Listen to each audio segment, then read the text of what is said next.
गुप्त काल भारतीय इतिहास का स्वर्ण युग माना जाता है। इसका समय लगभग 320 ईस्वी से 550 ईस्वी तक था। गुप्त वंश की स्थापना श्री गुप्त ने की, लेकिन वास्तविक साम्राज्य की नींव चंद्रगुप्त प्रथम ने रखी। समुद्रगुप्त को उनकी विजयों के कारण भारत का नेपोलियन कहा गया और उनकी उपलब्धियों का वर्णन प्रयाग प्रशस्ति में मिलता है। चंद्रगुप्त द्वितीय विक्रमादित्य के समय गुप्त साम्राज्य अपने चरम पर पहुंचा और इसी काल में चीनी यात्री फाहियान भारत आया। गुप्त काल में प्रशासन व्यवस्थित था। राजधानी पाटलिपुत्र थी और प्रशासनिक इकाइयां भुक्ति, विषय और ग्राम थी। सेना में हाथी, घोड़े, रथ और पैदल सैनिक होते थे। अर्थव्यवस्था कृषि पर आधारित थी।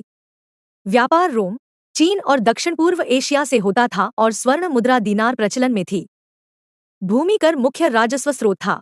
समाज में वर्ण व्यवस्था मजबूत हुई। स्त्रियों की स्थिति में गिरावट आई तथा सती प्रथा और बाल विवाह के प्रमाण मिलते हैं। धार्मिक रूप से ब्राह्मण धर्म का पुनरुत्थान हुआ।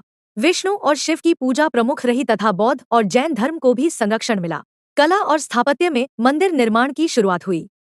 देवगढ़ का दशावतार मंदिर और अजंता की गुफाओं की चित्रकला प्रसिद्ध है। मथुरा और सारनाथ शैली की मूर्तियां बनी। साहित्य के क्षेत्र में कालिदास, विशाख दत्त और अमर सिंह जैसे विद्वानों ने संस्कृत साहित्य को नई ऊंचाई दी। विज्ञान और गणित में आर्यभट्ट ने पृथ्वी के घूमने का सिद्धांत दिया तथा शून्य और दशमलव प्रणाली का विकास हुआ। शिक्षा के प्रमुख केंद्र नालंदा और तक्षशिला थे।